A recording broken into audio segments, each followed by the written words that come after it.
Hi guys, स्वागत है आपका मेरे एक नए आर्टिकल में। आज का जो ब्लॉग है स्पेशली उन लोगों के लिए ज़्यादा यूज़फुल है जो किसी भी तरह के कम्पिटिटिव एग्ज़ाम्स की तैयारी कर रहे हैं और उनके एग्ज़ाम्स में अगर रीडिंग कॉम्प्रिहेंशन के पैसेज आते हैं, अगर आते हैं तो उनके लिए थोड़े से ज़्यादा यूज़फुल हैं, क्योंकि ये मैंने स्पेशली आज उन्हीं के लिए लिया है। इसमें मैं ये बताना चाह रहा हूँ कि देखिए, ये एक एग्ज़ाम्पल के तौर पर आप इसको ले सकते हैं कि इस तरीके के आर्टिकल जो आज मैंने पिक किया है अमूमन आते हैं या आ सकते हैं। क्यों? क्योंकि वो इस तरीके के आर्टिकल लिए जाते हैं कम्पिटिटिव एग्ज़ाम्स में जो थोड़े से बोरिंग होते हैं पढ़ने में। उनमें कोई ऐसी स्टोरी नहीं होती, फैक्ट बेस होते हैं, डेटा बेस होते हैं और किसी चीज़ को लेकर उसमें फैक्ट की बात कही जाती है, प्रीवियस डेटा, अब का डेटा, कॉस्ट, इस तरीके से, और प्लस थ्योरी तो होती ही है। तो आप इसको इस तरीके से लेंगे एक एग्ज़ाम्पल के तौर पर। तो देखते हैं किस डेटा है ये और स्टार्ट करते हैं। अरुणाचल्स हाइडल प्रोजेक्ट, जो अरुणाचल का हाइडल प्रोजेक्ट है, ठीक है, शॉर्ट में लिखा है, वैसे हाइड्रो इलेक्ट्रिक प्रोजेक्ट होगा ये, ठीक है। अंदर अभी आपको पता चल जाएगा जब डिटेल में पढ़ेंगे। तो अपॉस्ट्रोफी एस लगा है यहाँ पर, ठीक है। इसका मतलब होता है का या की।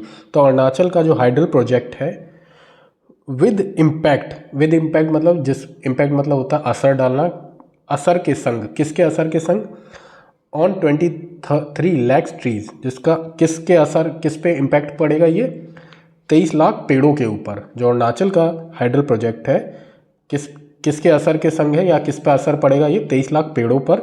गेट्स, अब ये प्रेजेंट इंडेफिनेट है, एस लगा है, पाता है, एक्सपर्ट पैनल नोड, उसको मिला या पाया, जो विशेषज्ञ हैं पैनल उनका, नोड मतलब स्वीकृति, नोड मतलब स्वीकृति होती है, हामी होती है। तो क्या है ये डिटेल, आइए इसको जूम करके अंदर पढ़ते हैं। एन इन्वायरमेंटल मिनिस्ट्री, एन लगा है क्योंकि जो वर्ड है वो ई से शुरू हुआ है, तो मैंने पहले ही बनाया, जो AEIOU से शब्द शुरू होते हैं उससे पहले एन लगा था। तो एक इन्वायरमेंटली मतलब पर्यावरण, मिनिस्ट्री है जो मंत्रालय है, एक्सपर्ट पैनल जो उसका एक्सपर्ट पैनल है, विशेषज्ञ का जो दल होता है, हैज़ रिकमेंडेड, हैज़ है और वर्ब की थर्ड फॉर्म लगी है, तो प्रेजेंट परफेक्ट है, कर चुका है, क्या प्रस्तावित कर चुका है, क्लियरेंस मतलब क्लियरेंस कर चुका है, प्रस्तावित कर चुका है, क्लियरेंस फॉर कंस्ट्रक्शन, किस चीज़ का कंस्ट्रक्शन के लिए क्लियरेंस दे चुका है, मतलब मंजूरी दे चुका है, किसके लिए, कंस्ट्रक्शन के लिए, मतलब कंस्ट्रक्शन मतलब होता है निर्माण, ऑफ किसका, NHPCs के 1720 मेगावाट के लिए। तो अब इसको अंडरलाइन कर लेना है, अगर ऑफलाइन एग्जाम है, ऑनलाइन है तो शॉर्ट में नोट कर लेना है साइड में क्यों, आपको रफ शीट्स मिलेगी उस पर, मैं तो नोट कर लेता हूँ, मेरा ऑनलाइन एग्ज़ाम है क्योंकि मैं UGC नेट का एग्ज़ाम देता हूँ, तो मेरा तो टोटल 3 पैसेजेस मुझे मिलते हैं, तो मुझे रफ शीट पर लिखना पड़ता है। क्योंकि मैं यहाँ पे थोड़ा सा क्लियर कर दूँ 1 मिनट के लिए, आगे पैसेज में जाएँ, जितने भी ऑफलाइन एग्ज़ाम्स होते हैं उनमें तो वहीं पे अंडरलाइन कर लें जो मेन है, मैं बताऊँगा, तो उनके लिए तो ईजी हो जाता है। बट ऑनलाइन वालों को नोट करना है, शॉर्ट में नोट करना है एकदम से जल्दी क्योंकि टाइम कम होता है। और ऑफलाइन वाले एक चीज़ ये कर सकते हैं, वो पहले से ही क्वेश्चंस देख लें अपने पैसेज के नीचे, क्योंकि उनका तो वो साफ साफ दिख रहा होता है, नीचे लिखे होते हैं तुरंत के तुरंत, तो उनके लिए तो ईजी हो जाता है। ऑनलाइन वाले में थोड़ा डिफ़िकल्टी होती है, बिकॉज स्क्रॉल करना पड़ता है, फिर दूसरे उस पर पेज पे जाना पड़ता है, क्योंकि हर क्वेश्चन अलग अलग से, तो वहाँ डिफ़िकल्टी होती है। तो ऑफलाइन में थोड़ा सा ईजी हो जाता है। चलिए स्टार्ट करते हैं। तो अब ये क्या आया है 1720 मेगावाट कमला हाइड्रो इलेक्ट्रिक प्रोजेक्ट। तो ये क्या है, 1720 मेगावाट का कमला हाइड्रो इलेक्ट्रिक प्रोजेक्ट है। अब इसको अंडरलाइन करना है या नोट कर लेना है तुरंत, ठीक है। अगर आपको वोकैब्स भी समझ में नहीं आती हैं, सपोज आप पैसेज पढ़ रहे हो, आपको वोकैब्स समझ में नहीं आ रही से, तो आप इस तरीके से इंपॉर्टेंट चीज़ें कर सकते हैं, क्योंकि एक सेंस से भी हम क्वेश्चंस को सही कर सकते हैं। तो ये कितना है, 1720 मेगावाट का कमला प्रोजेक्ट है, इसका नाम है, तुरंत नोट कर लिया, अंडरलाइन किया। इन कहाँ पे है, अरुणाचल प्रदेश, ठीक है, हो गया। अब आगे पढ़ें। विच इंटेल्स फेलिंग। अब इंटेल्स फेलिंग का मतलब होता है जिसमें कटाई शामिल है, मतलब काटे जाएंगे। इसमें इंटेंस फिलिंग मतलब कटाई शामिल है, कितने की, 23.4 लाख ट्रीज की, मतलब 23.4 लाख पेड़ की कटाई उसमें शामिल है। एक्सप्रेसिंग, और पार्टिसिपल से शुरू हुआ है। एक्सप्रेसिंग मतलब व्यक्त करते हुए, कंसर्न इस मुद्दे पर concern over the proposed felling of trees, over the proposed जो मतलब ओवर द मतलब जो प्रस्तावित है उनके ऊपर, फेलिंग ऑफ ट्रीज मतलब पेड़ों की जो कटाई है। द पैनल जो पैनल है हैज़ स्ट्रेस, जो पैनल है वो हैज़ स्ट्रेस मतलब दबाव या स्ट्रेस मतलब उस पर जोर दे चुका है। किस चीज़ पे? द नीड जो ज़रूरत है, फॉर अ प्रिसाइज मतलब एक सटीक, एंड वेल मैनेज एक अच्छी तरीके से मैनेज एक्शन प्लान की, ठीक है। फॉर किस चीज़ के लिए? इकोसिस्टम रिस्टोरेशन, किस चीज़ के लिए ज़रूरत है? इकोसिस्टम मतलब होता है, इकोसिस्टम मतलब होता है पारिस्थितिकी, और रेसोस्ट्रेशन मतलब तंत्र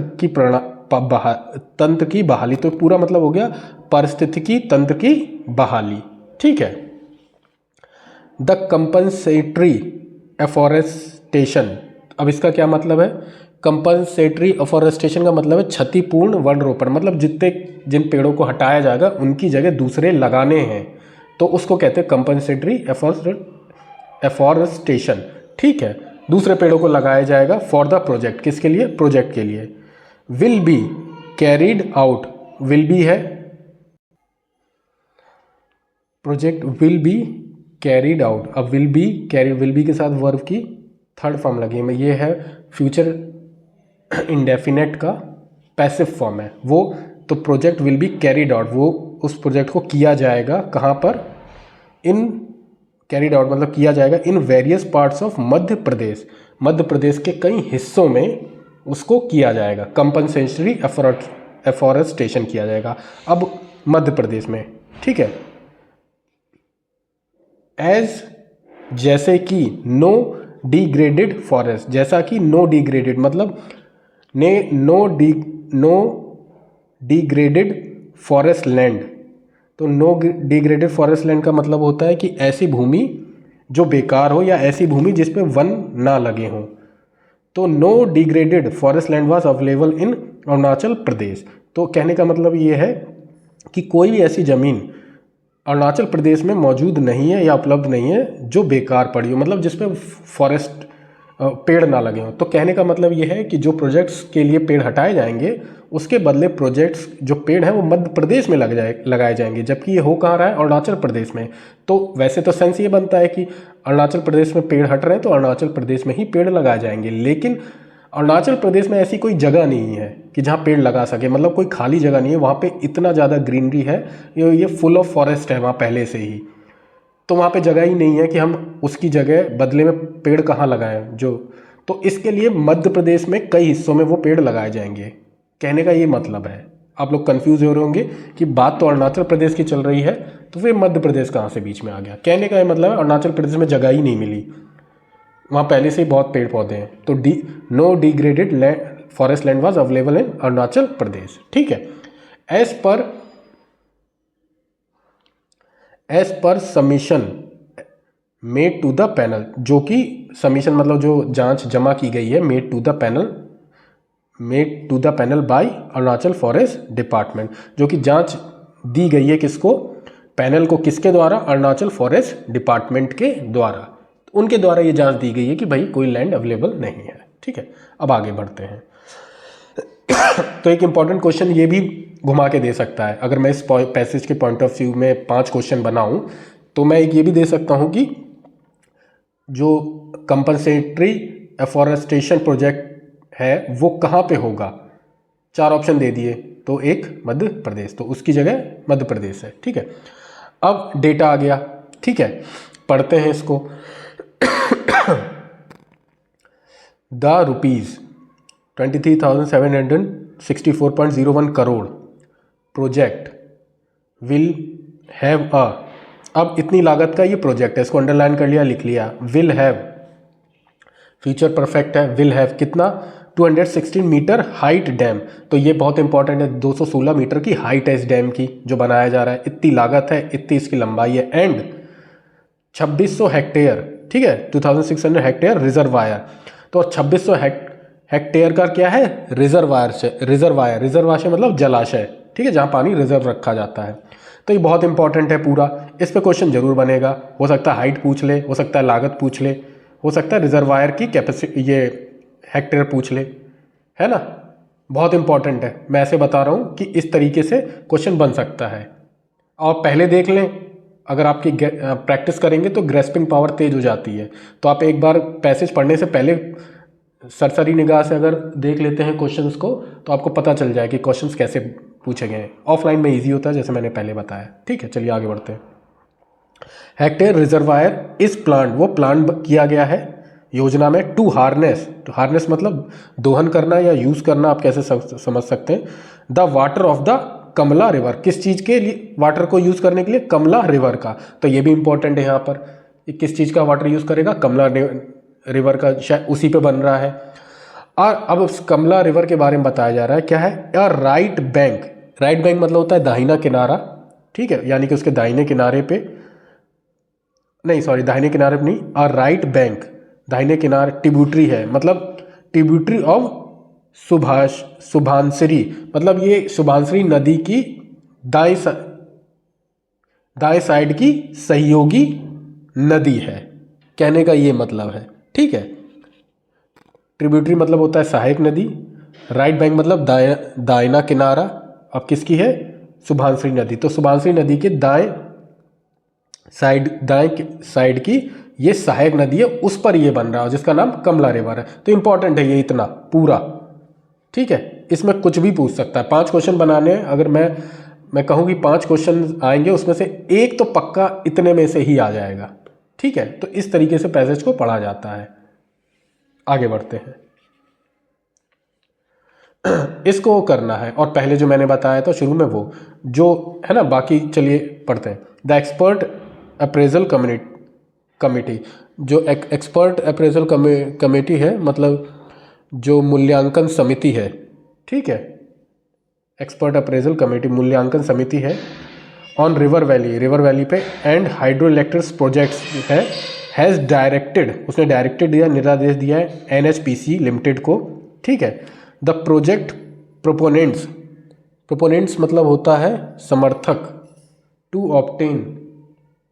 ऑब्टेन मतलब प्राप्त करना, क्या करेगा वो, उसको ऑब्टेन करना, प्राप्त करना, इन प्रिंसिपल फॉरेस्ट क्लियरेंस, उसको प्रिंसिपल जो मुख्य फॉरेस्ट क्लियरेंस है वो हासिल करना है। टू बी नोटेड, ये ध्यान देने की चीज़ है, दैट की द फाइनल इन्वायरमेंट क्लियरेंस, जो फाइनल मतलब आखिरी जो इन्वायरमेंट क्लियरेंस होगी, क्लियरेंस इज ग्रांटेड, वो दी जाएगी। इज ग्रांटेड है, इसके साथ वर्ब की थर्ड फॉर्म लगेगी, यानी कि पैसिव फॉर्म है प्रेजेंट इंडेफिनेट का, किसके द्वारा दी जाएगी, बाय इन्वायरमेंट मिनिस्ट्री के द्वारा। जो फाइनल अप्रूवल है वो पर्यावरण मंत्रालय द्वारा दिया जाएगा। आफ्टर किसके बाद दिया जाएगा, परसुअल मतलब होता है अवलोकन करना, किसके अवलोकन के बाद, ऑफ रिकमेंडेशन प्रस्ताव के बारे, सबमिटेड जो कि जमा किए जाएंगे, बाई किसके द्वारा, डिफरेंट अलग अलग क्षेत्रों के एक्सपर्ट पैनल द्वारा, डिफरेंट सेक्टरल एक्सपर्ट पैनल द्वारा, तो उनके द्वारा जो रिकमेंडेशन आएंगी उसके बाद ही ये दिया जाएगा। द मिनिस्ट्रीज फॉरेस्ट एडवाइजरी, जो मंत्रालय का फॉरेस्ट एडवाइजरी है, वन एडवाइजरी कमेटी जो है, विल अप्रेज, वो अप्रेज करेगी मतलब मूल्यांकन करेगी, किसका, द प्रपोजल, इस प्रपोजल का, टू डाइवर्ट करने के लिए, इसमें कितना डाइवर्ट करने के लिए 3278 हेक्टेयर्स फॉर द प्रोजेक्ट, वो डाइवर्ट करेगी मतलब कितना जमीन चाहिए इसके लिए, 3278 हेक्टेयर फॉर द प्रोजेक्ट। ये भी एक इंपॉर्टेंट है कि इस प्रोजेक्ट के लिए इतना हेक्टेयर की लैंड चाहिए होगा। ट्री फेलिंग ऑन फॉरेस्ट, जो ट्री फेलिंग आएगी, tree felling on the forest land, जो पेड़ उसमें जाएंगे फॉरेस्ट लैंड में, इस परमिटेड, उनको आज्ञा दी जाएगी, ओनली केवल, आफ्टर 2 स्टेज फॉरेस्ट डाइवर्जन, मतलब 2 स्टेजों में जो फॉरेस्ट डाइवर्जन होगा उसमें अप्रूवल्स के द्वारा, एंड इन फ्रेजेस, और कई चरणों में। तो थैंक यू गैस, इसको मैं इतना ही रखता हूँ। ठीक है, आपने वो नोटिस, एक आपको मुझे आइडिया देना था कि किस तरीके के पैसेज आ सकते हैं, और ऐसे ही आएंगे, बड़े आएंगे, थोड़े लेंदी आएंगे, डेटा होगा, घुमाओ, थोड़े घूमे हुए होंगे, और पढ़ने में जो आपको बहुत ही बोरिंग लगेंगे। तो इसको वोकैब्स कर लेते हैं और इसको फिर ख़त्म करते हैं। इंटेल्स फिलिंग मतलब कटाई शामिल है, प्रिसाइज सटीक होता है, इकोसिस्टम रिस्टोरेशन मतलब पारिस्थितिकी तंत्र की बहाली। कंपेंसेटरी एफॉरेस्ट मतलब क्षतिपूर्ण वन रोपण। डिग्रेडेड फॉरेस्ट लैंड विकृत वन भूमि। सबमिशन जमा करना। रिजर्वायर जलाशय होता है। हार्नेस मतलब दोहन होता है। अ राइट बैंक मतलब दाहिना किनारा। ट्रिब्यूटरी मतलब सहायक नदी। ठीक है। अप्रेजल कमेटी मूल्यांकन समिति। प्रोपोनेंट्स मतलब समर्थक। ऑप्टेन मतलब प्राप्त करना। प्रिंसिपल फॉरेस्ट क्लियरेंस मतलब सिद्धांत वन भूमि।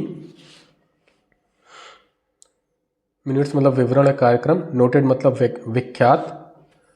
परसुअल मतलब अवलोकन। तो थैंक यू गैस, मिलते हैं नेक्स्ट आर्टिकल में, तब तक के लिए टेक केयर, बाय बाय।